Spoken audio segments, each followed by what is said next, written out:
Hello friends, welcome on E English learning. आज हम famous novel the guide के बारे में पढ़ेंगे, जो कि लिखा गया है आर के नारायण के द्वारा। प्लीज़ हमारे चैनल को सब्सक्राइब कीजिए, हमारी वीडियोस को लाइक एंड शेयर कीजिए एंड कमेंट कीजिए।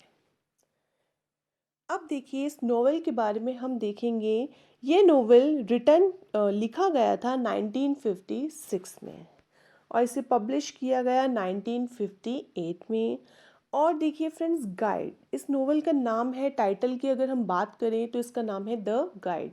गाइड का मतलब होता है ऐसा व्यक्ति जो अननोन प्लेस के बारे में काफ़ी कुछ नॉलेज रखता है, और वो जो वहाँ पे ट्रैवलिंग करने आते हैं लोग, जो टूर करने आते हैं, तो उन्हें काफ़ी कुछ बताता है। टूर गाइड भी हम बोल सकते हैं। तो इस नॉवेल का जो मेन कैरेक्टर है वो है राजू। ठीक है, ये भी एक टूर गाइड है। काफ़ी सीधा साधा सा सिंपल सा मैन है, और लेकिन बहुत ज़्यादा स्मार्ट है, बहुत इंटेलिजेंट है।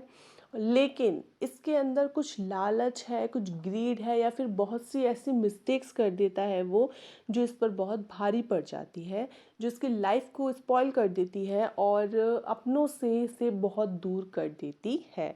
वो सारी बातें, वो सारी चीज़ें हम इस नॉवेल की स्टोरी के थ्रू आगे देखेंगे।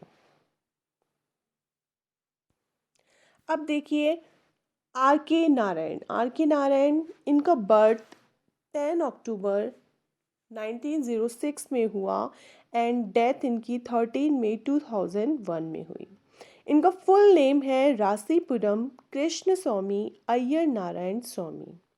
ये एक फेमस इंडियन राइटर है, नॉवेलिस्ट है, और इन्होंने जितने भी नोवेल लिखे हैं, जितने भी स्टोरीज़ लिखी है, वो सभी स्टोरीज़ हमें एक जगह से रिलेटेड है, एक टाउन से रिलेटेड है, जिसका नाम है मालगुडी। ठीक है, अब ये मालगुडी रियलिटी में कोई जगह नहीं है, बल्कि एक फिक्शनल टाउन है। मतलब एक कल्पना में ही एक टाउन है, काल्पनिक टाउन है, साउथ इंडियन। अवॉर्डेड विद, इन्हें काफ़ी, देखिए, काफ़ी अवार्ड दिए गए हैं इन्हें, like Padma Vibhushan award, Sahitya academy award, Benson medal. अब इनके फेमस वर्क देखिए, Swami and friends, the guide, the man eater of Malgudi, relic and Guru. ठीक है, ये इनके फेमस वर्क्स रह चुके हैं। और अब हम देखिए इस नॉवल की स्टोरी के थ्रू जाएंगे। है राजू नाम का एक बच्चा बोल सकते हैं, शुरू से बता रही हूँ मैं कहानी, कि एक बच्चा है जो अपने मदर फादर के साथ मालगुडी नाम के टाउन में रहता है। ओके, इसकी माँ जो है वो हाउसवाइफ है, और इसके फादर जो है वो एक शॉपकीपर है। अब इसके फादर की शॉप जो है वो काफ़ी अच्छी चलती है, काफ़ी इंटेलिजेंट शॉपकीपर है, मतलब अच्छी तरह शॉप चलाते हैं। अब हाल ही में मालगुडी टाउन में एक नया रेलवे स्टेशन बना है, और इस रेलवे स्टेशन पर जो राजू है उसके फादर एक नई शॉप ले लेते हैं। तो वो क्या करते हैं, राजू को तो अपने घर के पास वाली जो पुरानी शॉप है उस पर बिठाते हैं, और खुद जो है वो रेलवे स्टेशन वाली नई शॉप पर चले जाते हैं। लेकिन धीरे धीरे टाइम बीतता चला जाता है, लेकिन राजू के जो फादर हैं उनका उस रेलवे स्टेशन वाली शॉप पर मन नहीं लगता है।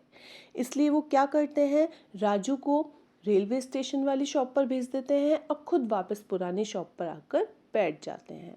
तो इस तरीके से धीरे धीरे टाइम चला जाता है, चलती जाती है शॉप, और इस बाद में जो राजू है उनके फादर की डेथ हो जाती है। ठीक है, अब राजू जो है उसकी परमानेंट शॉप है कहाँ पर, रेलवे स्टेशन पर। ओके, और पैसों की कोई कमी नहीं है, क्योंकि राजू के फादर बहुत ही इंटेलिजेंट शॉपकीपर थे, उन्होंने काफ़ी सेविंग्स जो है वो की हुई है। अब राजू जो है वो रेलवे स्टेशन वाली शॉप पर बैठकर जो रेलवे से जो पैसेंजर्स हैं उन्हें उतरता देखकर उसके दिमाग में चलता है कि काफ़ी पैसेंजर्स ऐसे हैं इनमें जिन्हें मालगुडी के बारे में कोई आइडिया नहीं है, मतलब जो नहीं जानते हैं मालगुडी प्लेस के बारे में, और इसलिए उन्हें एक टूर, मतलब गाइड की ज़रूरत हो सकती है। ठीक है, तो इसके दिमाग में ऐसा प्लान बनता है, एक आइडिया आता है। तो वो सोचता है, क्यों ना मैं इन्हें गाइड करूं। तो इस तरीके से राजू जो है वो क्या करने लग जाता है, उन पैसेंजर्स को गाइड करने लग जाता है। और देखिए राजू बहुत ही इंटेलिजेंट और स्मार्ट है। वो ये समझ जाता है कि कौन से पैसेंजर्स को किस चीज़ की, मतलब कौन से प्लेस घूमना पसंद करेंगे, कौन सा पैसेंजर, वो उनकी शक्ल को देखकर पहचान जाता है कि कौन सा पैसेंजर जो है वो गाड़ी से जाएगा, कौन सा बैलगाड़ी से जाएगा। तो इस तरीके से वो बहुत क्लेवर है इस चीज़ में और उसी के अकॉर्डिंग ये डिसीज़न लेता है। तो इस तरीके से राजू जो है वो एक टूर गाइड बन जाता है। और देखिए फ्रेंड्स, जो राजू है वो काफ़ी मतलब जो प्लेसेस हैं मालगुड़ी में उसकी हिस्ट्री के बारे में उसे पता नहीं है, वो हिस्ट्री के बारे में नहीं जानता है। लेकिन फिर भी क्या करता है, वो इसी तरह की झूठी मूठी कहानियाँ बनाकर लोगों को गाइड करता है। जैसे कि कोई सीनरी देखी, तो ये सीनरी जो है वो इस महाराजा के द्वारा बनी हुई है। जैसे कोई पुरानी प्लेस है, तो ये जो है वो कि 3000 साल पहले की ये मूर्ति है, कोई मूर्ति है, ये 3000 साल पहले का इस तरह यहाँ पे ये सब कुछ हुआ है। तो इस तरीके से वो कुछ भी कहानी बनाकर लोगों को गाइड करता है और इस तरीके से एक रेपुटेशन बन जाती है राजू की। और सभी लोग, एक टूर गाइड के रूप में रेपुटेशन अच्छी बन जाती है और सभी लोग जो है वो इसे रेलवे राजू के नाम से पुकारने लगते हैं। अब देखिए, इसी तरीके से राजू गाइड करते करते राजू को एक अगला अपना एक पैसेंजर मिलता है। अब एक नया पैसेंजर आता है। ये पैसेंजर जो है वो मालगुड़ी के बारे में काफ़ी कुछ जानना चाहता है और इसीलिए ये रेलवे राजू को ढूंढता है ताकि वो उसे गाइड कर सके। इस पैसेंजर का नाम होता है मार्को पोलो। और ये जो मार्को पोलो है वो एंशियंट हिस्ट्री या एंशियंट सिविलाइजेशन के बारे में पढ़ता है। ठीक है, तो इस तरीके से राजू उसको क्या करता है, फिर गाइड करता है। लेकिन जैसे ही राजू जो है वो इसे कुछ प्लेसेस के बारे में या कुछ चीज़ों के बारे में गलत गाइड करता है, तो झूठ बोल के गाइड करता है, तो जैसे कि ये मूर्ति जो है वो इतने हज़ार साल पहले इस राजा ने बनवाई, तो मार्को पोलो जो है वो तुरंत उसकी गलतियों को पकड़ लेता है और बोलता है कि नहीं, तुम गलत कह रहे हो। तो इस तरीके से राजू जो है वो मार्को पोलो को गाइड कर कर क्या हो जाता है, फ्रस्ट्रेट हो जाता है। वो सोचता है कि जब इसे सब कुछ पता है तो इसने तो मैं इसे मतलब जब सब कुछ पता है तो क्यों यह आदमी मुझे परेशान कर रहा है, इससे अच्छा तो मैं किसी और को ही घुमा लेता हूँ। लेकिन राजू की ये जो प्रॉब्लम्स होती है मार्को पोलो के साथ, ये सारी ख़त्म हो जाती है कब, जब मार्को पोलो की पत्नी आती है। ठीक है, मार्को पोलो पहले ही आ चुका है और उसकी पत्नी उसके पीछे से आती है। उसकी पत्नी का नाम है रोजी। ठीक है, रोजी जो है वो बहुत ब्यूटीफुल है और मार्को पोलो से काफ़ी यंग है, उम्र में काफ़ी छोटी है। तो राजू रोजी को देखकर बहुत अट्रैक्ट हो जाता है और उसे देखकर उसके मन में प्यार सा उमड़ जाता है। अब जब राजू की रोज़ी से पहली बार मुलाकात होती है, तो रोज़ी राजू को बोलती है कि मुझे कोई स्नेक चार्मर मतलब सपेरे के पास ले चलो, मुझे स्नेक का डांस देखना है।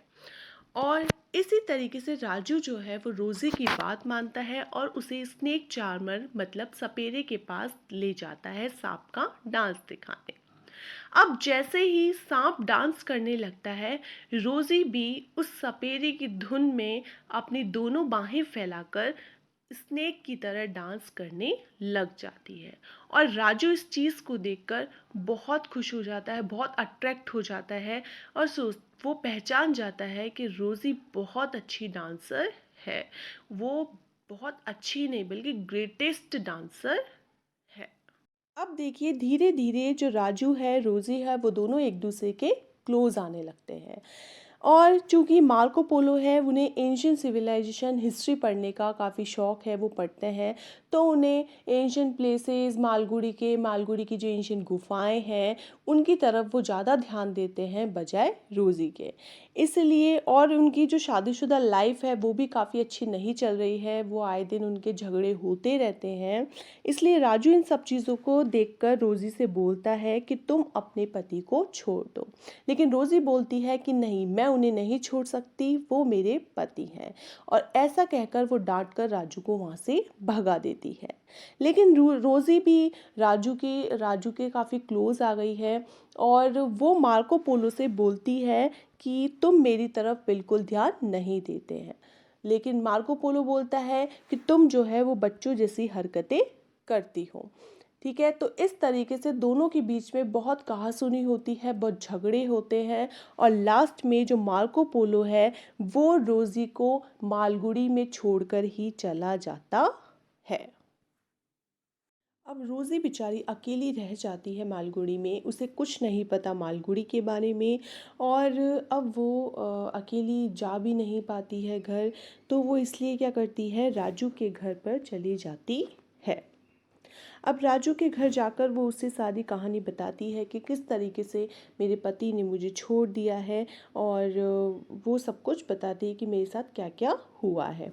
अब राजू की माँ अचानक एक औरत को उसके घर पर देखकर चौंक जाती है और बोलती है कि औरत हमारे घर पर क्या कर रही है। तो शुरू शुरू में तो ये क्या करती है, रोज़ी को एक्सेप्ट कर लेती है। लेकिन जब उसकी माँ को ये पता चलता है कि एक ऐसी वुमेन है जिसने मैरिड वुमेन है, जिसके हस्बैंड ने उसे छोड़ दिया है, और एक निचली सोसाइटी की महिला है जिसकी सोसाइटी में कोई इज्जत नहीं है, तो वो राजू से बोलती है कि वो रोज़ी को छोड़ आए, मतलब यहाँ से जाने को कहे। लेकिन राजू क्या है, बहुत ज़्यादा अट्रैक्टेड है रोज़ी की तरफ, तो वो किसी की भी बात मानने को रेडी नहीं है।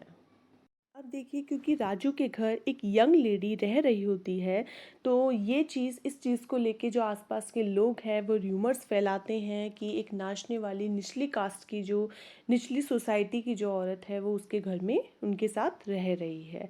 और अब राजू की जो फाइनेंशियल कंडीशन है वो भी ज़्यादा अच्छी नहीं है, क्योंकि उसके पास अब ज़्यादा पैसे नहीं बचे हैं। क्योंकि पहले तो उसके फादर क्या करते थे, जब दुकान चलाते थे तो वो बहुत अच्छे से उन्होंने पैसा कमाते थे। लेकिन अब राजू का जो है वो दुकान चलाने में मन नहीं लगता है, और जो टूर गाइड है उसका काम भी मार्को पोलो की वजह से कुछ ज़्यादा अच्छा नहीं चल रहा है।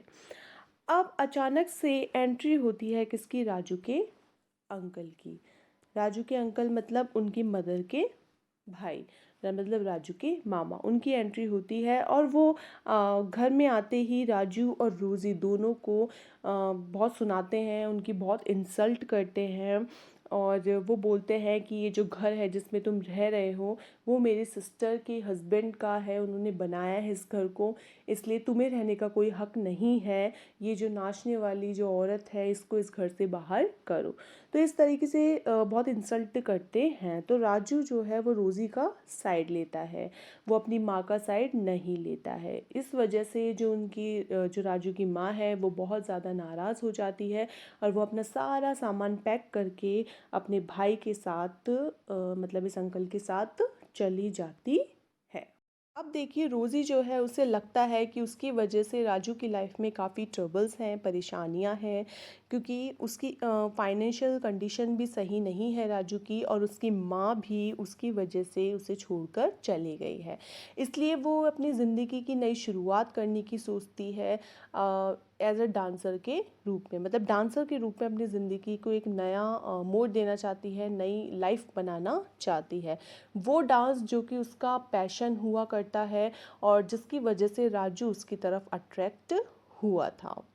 अब वो क्या करती है, जो उसका नेम है रोज़ी, वो इंग्लिश नेम है एक, इसलिए वो अपना नाम जो है वो चेंज कर लेती है, और अपना नाम जो है वो क्या रख लेती है, वो नलिनी। नलिनी, अब वो रोज़ी से और नलिनी बन जाती है, एक स्टेज डांसर बन जाती है, जो स्टेज पे परफॉर्म करती है, स्टेज पर शोज़ करती है। अब राजू जो है उसको भी कोई काम नहीं होता है, इसलिए वो जो है रोज़ी का क्या बन जाता है, कॉन्ट्रैक्टर या मैनेजर बन जाता है, जो उसके कॉन्ट्रैक्ट साइन करता है और उसके शोज़ जो है उसको मैनेज करता है स्टेज पर। तो इस तरीके से रोज़ी जो है वो एक बहुत अच्छी स्टेज डांसर जो है वो बन जाती है। अब देखिए रोज़ी जो नलिनी के रूप में एज अ स्टेज डांसर काफ़ी पैसा कमा लेती है, मतलब बहुत फेमस हो जाती है, बहुत पैसा कमा लेती है। और वो बहुत सारे शोज़ जो है वो कर चुकी है, बहुत सारे शोज़ करती है। और राजू जो है क्योंकि उसका मैनेजर है, तो इस वजह से वो भी एक इम्पॉर्टेंट पर्सन जो है वो बनता जा रहा है। तो दोनों बहुत अच्छा जो है वो लाइफ में, मतलब बहुत अच्छा चल रहा है सब कुछ, लाइफ में बहुत रिच हो जाते हैं। लेकिन अचानक से क्या होता है, जो राजू होता है उसके मन में क्या आ जाता है, ग्रीड आ जाता है, लालच आ जाता है। राजू लालची हो जाता है। वो चाहता है कि जितने पैसे वो अभी कमाता है नलिनी मतलब रोज़ी के डांस से, उससे ज़्यादा पैसा वो कमाए, उससे डबल पैसा वो कमाए। और ये सोचता है कि ये जो मैं कमा सकता हूँ, किससे, केवल ज़्यादा से ज़्यादा कॉन्ट्रैक्ट साइन करके मैं सब कुछ कमा सकता हूँ। तो वो क्या करता है, बहुत सारे कॉन्ट्रैक्ट्स जो है वो साइन करता चला जाता है। और वो रोज़ी को, नलिनी को किस तरीके से एक ऑब्जेक्ट की तरह ट्रीट करता है, जैसे कि सारा कंट्रोल जो है वो उसके ऊपर, वो बोलता है कि सारा कंट्रोल उसी पर है। और मतलब पूरा हक है उस पर, उसका रोज़ी पर, और पूरा कंट्रोल है ना, ना ज़्यादा वो उसे किसी दूसरे लोगों से मिलने देता है, बात करने देता है, ना ज़्यादा इधर उधर जाने देता है। और वो उसके एक ऑब्जेक्ट की तरह यूज़ करने लगता है। और देखिए अब वो जो है वो बहुत रिच हो चुका है, एक नया घर खरीद लेता है, काफ़ी सारे सामान डाल लेता है, काफ़ी नौकर चाकर होते हैं उसके घर में। तो ये सब एक लग्जीरियस ही बोल सकते हैं, या फिर एक रिच लाइफ स्टाइल जो है वो जी रहा है, वो एक अच्छी लाइफ स्टाइल जी रहा है। और इस लाइफ स्टाइल के पीछे जो है वो केवल एक इंसान, मतलब रोज़ी एज अ नलिनी का हाथ है, उसकी मेहनत है। एज अ स्टेज डांसर या फिर एज अ डांसर के रूप में उसकी मेहनत है, जिसकी वजह से राजू जो है वो इतनी अच्छी लाइफ जी रहा है। अब देखिए जो रोज़ी है वो अपनी लाइफ से बहुत बोर हो चुकी है एज अ डांसर के रूप में। और वो क्योंकि वो डांस को पैशन के रूप में फॉलो करना चाहती थी अपने, ना कि उसको करियर के रूप में चुनना चाहती थी और फेमस होने के लिए चुनना चाहती थी।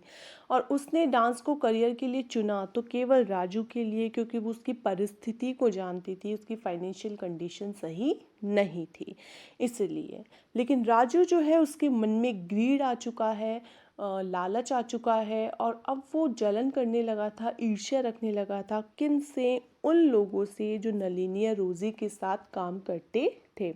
जैसे कि म्यूजिशियन जिसकी धुन पर, जिसकी साउंड्स पर जो नलिनी है वो डांस किया करती थी, तो उससे राजू को काफ़ी जलन या ईर्ष्या होने लगी थी।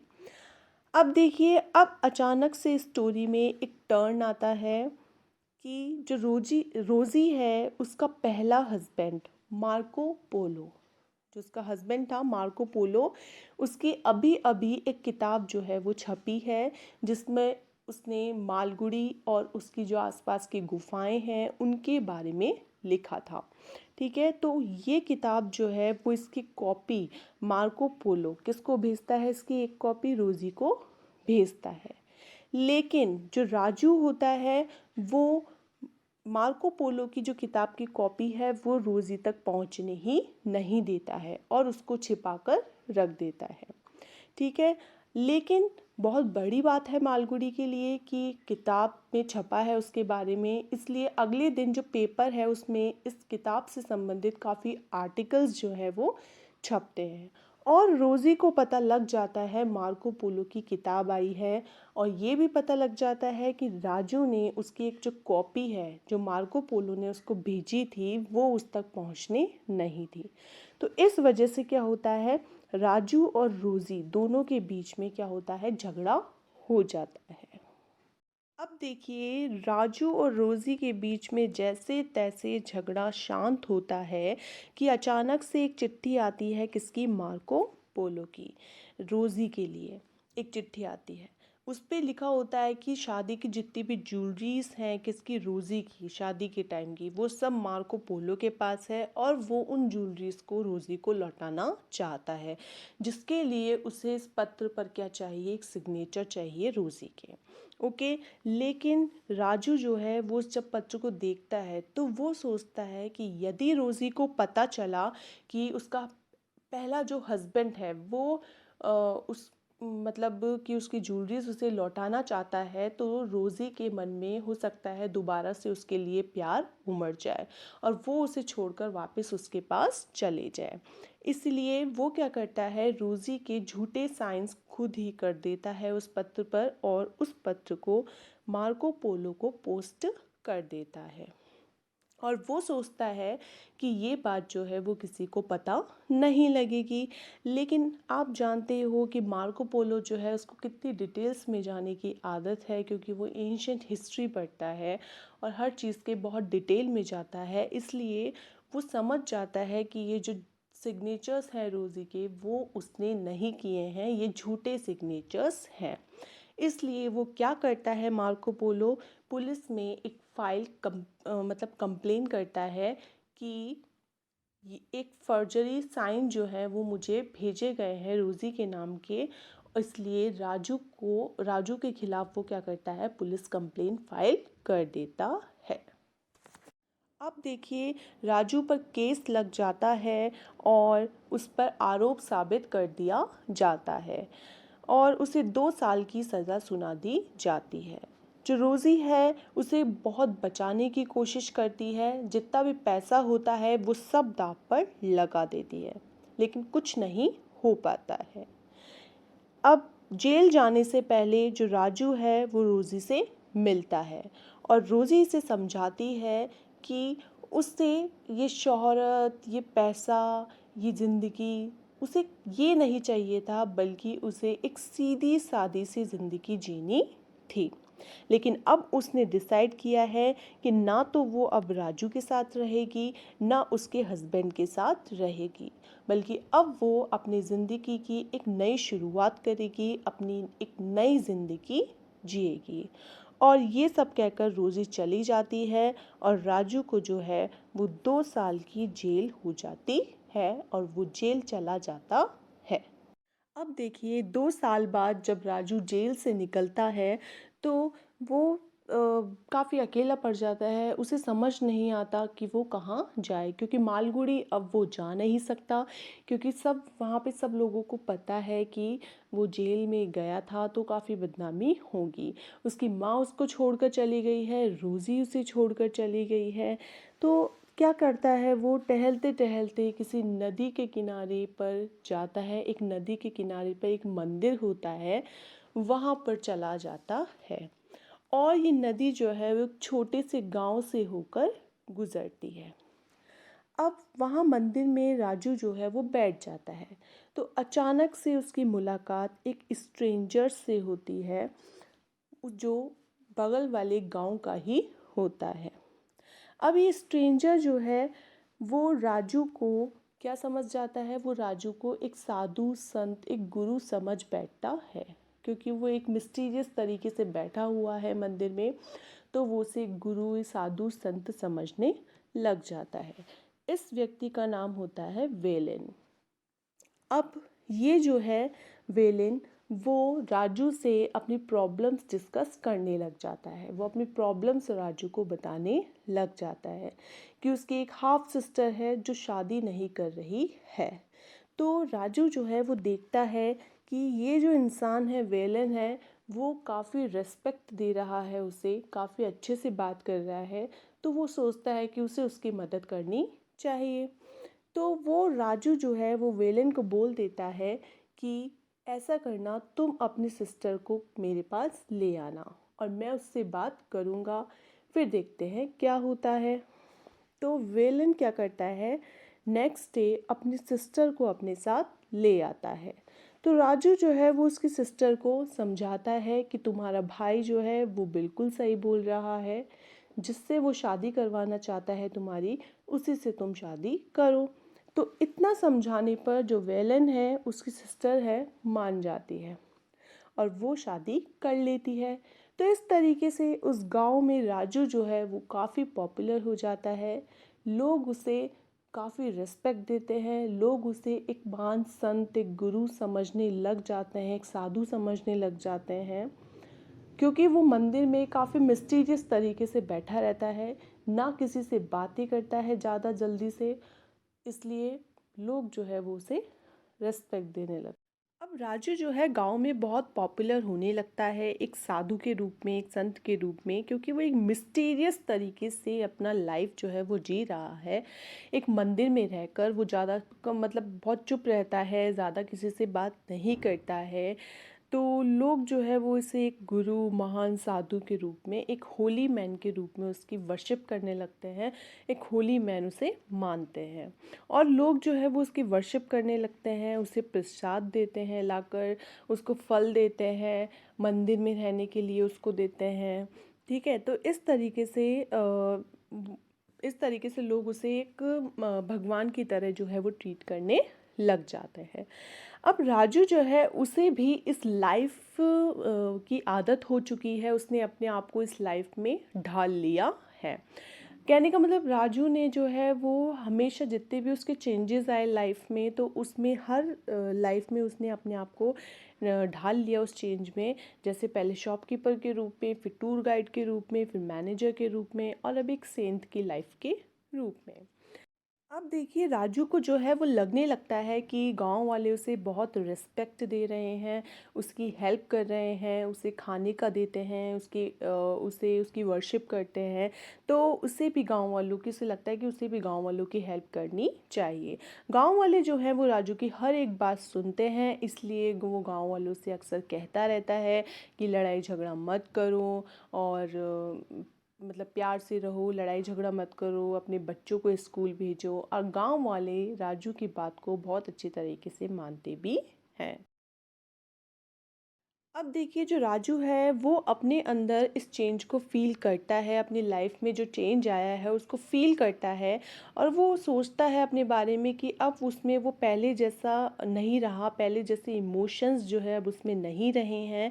और वो ये भी सोचता है कि वो शायद जो गांव वाले हैं उनको मूर्ख बना रहा है, बेवकूफ़ बना रहा है, कि वो जो है वो एक संत या साधु नहीं है, लेकिन फिर भी गांव वाले जो है वो उसको एक संत या साधु समझते हैं। वो सोचता है कि इन गांव वालों को क्या कर दूं, मैं बता दूं सारी बात कि मैं एक संत या साधु नहीं हूं, लेकिन उसकी हिम्मत नहीं होती है, क्योंकि वो सोचता है कि भाई मैं अभी इतनी अच्छी लाइफ जी रहा हूं, तो इस वजह से वो बता नहीं पाता है।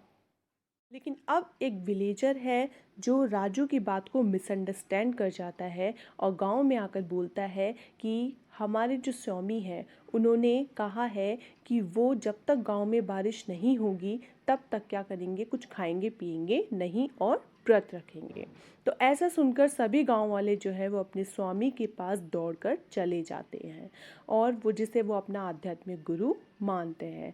और जब पूरी भीड़ गांव वालों की राजू के पास आ रही होती है तो वो देखकर चौंक जाता है, और वो समझ जाता है कि वो गांव वाला है जिसने मेरी बात जाकर गांव में कही है, उसको मिसअंडरस्टैंड हो गया है, गलतफहमी हो गई है, उसने बात गलत तरीके से जो है वो रख दी है। और ये लोग समझ रहे हैं कि मैं क्या करूँगा, मतलब व्रत रखूँगा। तो इसलिए लेकिन राजू जो है वो कुछ कहता नहीं है गांव वालों के सामने, और वो व्रत रखने के लिए तैयार हो जाता है।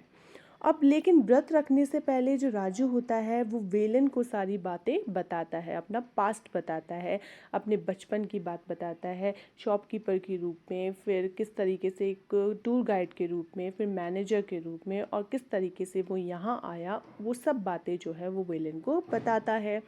लेकिन वेलन जो है वो उसकी सारी बातें सुनकर भी वेलन के मतलब भाव जो है वो चेंज नहीं होते हैं राजू के प्रति। वो अभी भी उसे अपना एक गुरु की तरह देखता है, एक साधु की तरह देखता है, और वो बहुत रेस्पेक्टफुली जो है वो राजू की तरफ देखता है। अब देखिए इतनी रिस्पेक्ट देख के वेलन की आंखों में जो राजू है वो डिसाइड कर लेता है कि वो व्रत रखेगा गांव वालों के लिए, और वो व्रत रखना शुरू करता है। और यहाँ से शुरू हो जाती है राजू की आध्यात्मिक जीवन। क्या करता है वो, 2 वीक हो जाते हैं उसे, 2 हफ्ते हो जाते हैं व्रत रखे हुए, ना उसने कुछ भी खाया नहीं है। और ये बात जो है वो आसपास के सभी गांव में फैल जाती है कि एक स्वामी है जिन्होंने गांव में बारिश के लिए व्रत रखा है। और काफ़ी जो न्यूज़ चैनल्स हैं, न्यूज़पेपर्स हैं, उनमें भी ये बात दिखाई जाती है। और जिस मंदिर में राजू रहता है उस मंदिर के पास ही में एक मेला भी लगाया जाता है, और ये भी बताया जाता है कि किस तरीके से स्वामी जी ने व्रत रखा है। और अब व्रत का अंतिम दिन आता है और राजू जो है बहुत कमज़ोर हो जाता है और वो हमेशा की तरह नदी में पूजा करने के लिए जाता है और पूजा करते करते वो वहाँ पर नदी में गिर जाता है। बस पूजा करने जाने से पहले वो वेलन को एक बात बता के जाता है कि मुझे ऐसा लग रहा है कि पहाड़ी पर बारिश हो रही है। और इसी के साथ ये नोवेल जो है वो ख़त्म हो जाता है। अब फ्रेंड्स देखिए, यहाँ पे बहुत कुछ जो है वो कंफ्यूजिंग एंड है, क्योंकि बहुत कुछ है वो क्लियर नहीं बताया है। ये पता नहीं है हमें रीडर्स को कि वाकई में बारिश हुई भी या नहीं हुई, और राजू जो है उसका लास्ट में क्या होता है, वो गिर जाता है या फिर वो राजू नदी में जाके वो मर जाता है या जिंदा रहता है, ये सब कुछ क्लियर नहीं किया गया है। ये रीडर्स की इमेजिनेशन पर ही छोड़ दिया गया है कि स्टोरी पढ़ के रीडर्स जो है वो अपने अकॉर्डिंग इमेजिन करें। अब देखिए, नोवेल की अगर सेंट्रल थीम की हम बात करें तो ये नोवेल जो है वो राजू को एक गाइड की तरह बताया है। सबसे पहले एक टूर गाइड से लेके और लास्ट में क्या बन जाता है, एक आध्यात्मिक गाइड, मतलब एक स्पिरिचुअल गाइड बन जाता है। जो पहले तो क्या होता है, टूरिस्ट को गाइड करता है और लास्ट में जो है वो अपने फॉलोअर्स को गाइड करता है, अपने जो फॉलोअर्स होते हैं एज ए संत के रूप में। Thank you.